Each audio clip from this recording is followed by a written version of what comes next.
శ్రీరామనవమి సందర్భంగా రాముడి జననం వెనుక ఉన్న అద్భుతమైన కథను, దాని లోతైన అర్థాన్ని ఈ విశ్లేషణలో చూద్దాం.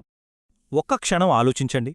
కొన్ని వేల సంవత్సరాల క్రితం జరిగిన ఒక పుట్టినరోజుని ఈరోజుకి లక్షలాది మంది ఎందుకింత ఘనంగా జరుపుకుంటున్నారు? అసలు దీని వెనుక ఉన్న అంతరార్థమేంటి? ఎందుకంటే ఇది కేవలం ఒక పండుగ కథ కాదండి. ఇది చాలా పెద్దది. ఒక విశ్వసంక్షోభం, ఒక రాజుపడిన వేదన, ఆ తర్వాత ఒక ఆదర్శ మానవుడి జననం, వీటన్నింటి వెనక ఉన్న ఒక గొప్పగాథ ఇది. సరే, ఇక ఆలస్యం చేయకుండా ఈ కథలోకి లోతుభా వెళ్ళిపోదాం. సరే, ముందుగా మనం తెలుసుకోవాల్సిన మొదటి ప్రశ్న, అసలు రాముడు ఎందుకు పుట్టాల్సి వచ్చింది? దీని అవసరమేంటి? చెప్పాలంటే ఇది మొత్తం విశ్వం ఒక రక్షకుడు కోసం ఎదురుచూస్తున్న సమయమన్నమాట. ఈ కథకి మూలం రెండు విషయాలండి: ధర్మం, అధర్మం. ఈ రెండింటి మధ్య జరిగిన పెద్ద సంఘర్షణ. ఇప్పుడు ధర్మం అంటే ఏంటి? సింపుల్గా చెప్పాలంటే సరైన జీవన విధానం, ప్రకృతి నియమం. మరి అధర్మం? దానికి పూర్తి వ్యతిరేకం, అంటే అశాంతి, చెడు, గందరగోళం. ఇప్పుడైతే భూమిమీద ఈ అధర్మం పెరిగిపోయిందో దాన్ని అదుపులోకి తేవడానికి ఒక దైవిక శక్తి రంగంలోకి దిగాల్సొచ్చింది. ఆ అధర్మానికి రూపమే రావణాసురుడు. అతనికి బ్రహ్మదేవుడి నుండి ఒక భయంకరమైన వరముంది. అదేంటంటే దేవతలు, గంధర్వులు, రాక్షసులు ఇలాంటి వాళ్ళెవ్వరూ తనని చంపలేరు. ఇంకేముంది, ఈ వరంతో అతనికి తిరుగులేకుండా పోయింది. దాంతో భూమిమీద అరాచకం సృష్టించడం మొదలుపెట్టాడు. అయితే చూడండి, అతనడిగిన ఆ వరంలోనే ఒక చిన్న లొసుగుంది. అదే అతని పతనానికి కారణమైంది. అదేంటంటే అహంకారంతో ఛీ, ఈ మానవులెంత, వీళ్ళు నన్నేం చేయగలరు అని వాళ్ళని చాలా తక్కువ అంచనా వేశాడు. వాళ్ల పేరు వరంలో చేర్చలేదు. సరిగ్గా అదే రావణుడి అతి పెద్ద తప్పు. ఆ చిన్న అవకాశాన్ని వాడుకోడానికే స్వయంగా శ్రీ మహావిష్ణువు ఒక సాధారణ మానవుడిగా భూమిమీద పుట్టాలని నిర్ణయించుకున్నారు. సరే, ఆ దైవిక ప్రణాళిక అలా పక్కన తెడితే ఇప్పుడు కథలో మానవ కోణంలోకి వద్దాం. అంటే అయోధ్యా రాజు దశరథుడి కథలోకి. ఆయన పడిన వేదన గురించి తెలుసుకుందాం. అయోధ్యని ఏలే దశరథ మహారాజు దగ్గర లేనిదంటూ ఏమీ లేదు. అపారమైన సంపద, గొప్ప సైన్యం, 3 భార్యలు అన్నీ ఉన్నాయి. కాని మనసులో ఒక్కటే తీరని బాధ: పిల్లల్లేరు. నా తర్వాత ఈ రాజ్యానికి దిక్కెవరు? నా వంశం ఏమైపోతుంది అని రోజూ కుమిలిపోయేవారు. ఈ బాధతోనే ఆయన తన కులగురువైన వశిష్ఠ మహర్షి దగ్గరికి వెళ్లారు. వశిష్ఠుడు ఒకటే మార్గం చెప్పారు. అదే పుత్రకామేష్టి యాగం, సంతానం కోసం చేసే ఒక పవిత్రమైన యాగం. అయితే ఆ యాగం అంత తేలికైనది కాదు. దాన్ని నిర్వహించగల శక్తి ఉన్న గొప్ప ఋషి ఋష్యశృంగుణ్ణి పిలిపించారు. ఆ యాగం జరుగుతోంది. అందరూ ఎంతో శ్రద్ధగా చూస్తున్నారు.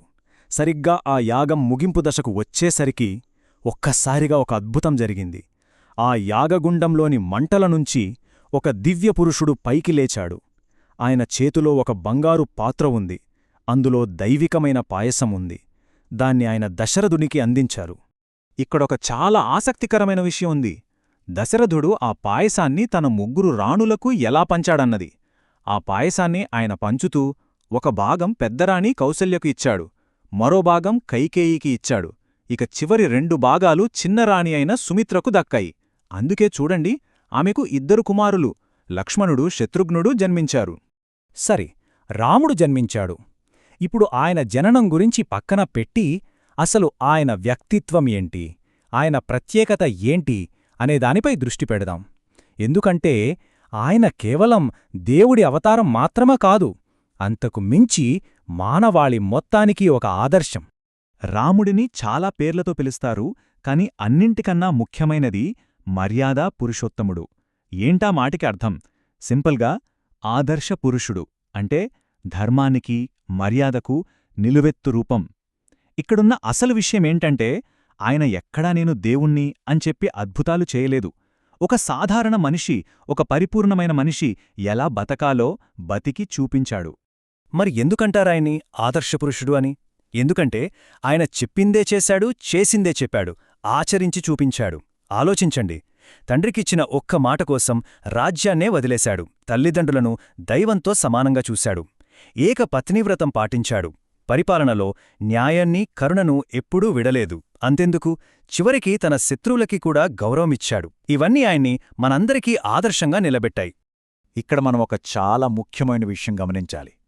మిగతా దేవుళ్ల అవతారాలకు రామావతారానికి ఇదే తేడా. ఆయన తన దైవత్వాన్ని మాయలు, మంత్రాలతో చూపించలేదు.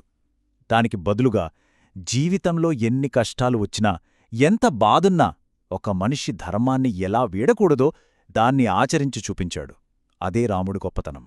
ఇప్పటిదాకా మనం కథ గురించి మాట్లాడుకున్నాం. ఇప్పుడు ఆ కథ వెనుక ఉన్న అసలైన అంతరార్థమేంటో చూద్దాం. ఎందుకంటే రామాయణమనేది బయట జరిగిన కథ మాత్రమే కాదు, అది మనందరి లోపల రోజూ జరిగే ఒక పెద్ద యుద్ధం. ఇది చాలా అద్భుతంగా ఉంటుంది. ఈ కథలోని ముఖ్య పాత్రలన్నీ మన లోపల ఉన్న ఒక్కో గుణానికి ప్రతీకలు. ఉదాహరణకి, రాముడు మన ఆత్మనిగ్రహానికి, క్రమశిక్షణకు చిహ్నం. మరి రావణుడు? అతను అదుపులో లేని మన అహంకారానికి ప్రతీక. అతని 10 తరలేంటో తెలుసా? మన 10 ఇంద్రియాలు, 5 జ్ఞానేంద్రియాలు, 5 కర్మేంద్రియాలు. ఇక సీత? ఆమె మన స్వచ్ఛమైన మనస్సుకు ప్రతీక. చూసారా, రామాయణమంటే మన లోపల జరిగే యుద్ధమే కదా. అంటే దీని లోతైన అర్థమేంటంటే, ఎప్పుడైతే ఒక మనిషి దశరథుడు చేసినట్టుగా ఒక యాగం అంటే ఒక స్వీయ క్రమశిక్షణతో నిస్వార్థంగా జీవిస్తాడో, అప్పుడు ఆ మనిషి లోపలే ధర్మస్వరూపుడైన రాముడు పుడతాడు. ఇది అసలు రహస్యం. సరే, ఇదంతా వేల సంవత్సరాల క్రితం జరిగిన కథ. మరి ఈ కథ నుంచి ఈరోజు మనం నేర్చుకోవలసిన పాఠాలేమున్నాయి? ఈ పండుగ మనకు ఇచ్చే సందేశమేంటి? ఈ పండుగ రోజున మనం చేసే నైవేద్యాల్లో కూడా ఒక గొప్ప అర్థం దాగి ఉంది. ఉదాహరణకి పానకం, వడపప్పు. రాముడు పుట్టింది చైత్రమాసంలో, అంటే ఎండలు మండిపోయే కాలంలో. అందుకే ఆ వేడిని తట్టుకోడానికి శరీరాన్ని చల్లబరిచే పానకం, అలాగే జీర్ణానికి తేలికగా ఉండే వడపప్పు పెడతారు. అంటే మన భక్తి కూడా అంతే, ఎలాంటి ఆర్భాటం లేకుండా సరళంగా, స్వచ్ఛంగా ఉండాలని దీని అర్థం. ఒక్క మాటలో చెప్పాలంటే రాముడి జీవితం మనకు ఎన్నో పాఠాలు నేర్పుతుంది. మన సొంత సుఖం కంటే ధర్మం గొప్పదని గుర్తుచేస్తుంది. ఎంత కష్టమొచ్చినా సరే ఇచ్చిన మాట తప్పకూడదని చెప్తుంది. పెద్దల్ని గౌరవించడం, కోపాన్ని అదుపులో పెట్టుకోవటం, మన పనిని మనం ఫిర్యాదు చేయకుండా చేయడం, అన్నింటికన్నా ముఖ్యంగా ఎప్పుడూ నిజం వైపే నిలబడటం, ఇవన్నీ ఆయన జీవితం నుంచి మనం తీసుకోవాల్సిన స్ఫూర్తి. ఒక మాట ఉంది, ఎత్ర ఎత్ర రఘునాథ కీర్తనం అని. అంటే ఎక్కడైతే రామనామాన్ని స్మరించుకుంటారో అక్కడ మనశ్శాంతి, ధైర్యం వాటంతట అవే వస్తాయని ఒక ప్రగాఢ నమ్మకం. ఇక్కడ మనం అర్థం చేసుకోవాల్సిందేంటంటే, రాముణ్ణి తలుచుకుంటే మన కష్టాలన్నీ మాయమైపోతాయని కాదు. అసలు విషయం అదెప్పుడూ కాదు. దాని బదులుగా ఎలాంటి కష్టం వచ్చినా సరే దాన్ని ధైర్యంగా, ప్రశాంతంగా ఎదుర్కొనే మానసిక బలం మనకు వస్తుంది. అది అసలైన శక్తి. చూడండి, మన లోపల ఉన్న క్రమశిక్షణ అనే రాముడికి, అదుపులేని అహంకారమనే రావణుడికి మధ్య ఈ యుద్ధం ఎప్పుడూ జరుగుతూనే ఉంటుంది. ఇది మనందరిలోనూ జరిగే పోరాటమే. మరి ఈ యుద్ధంలో మనం ఎవరిని గెలిపించాలి? దేన్ని పెంచుకోవాలి? ఈ ఆలోచనతో ఈ విశ్లేషణను ముగిద్దాం.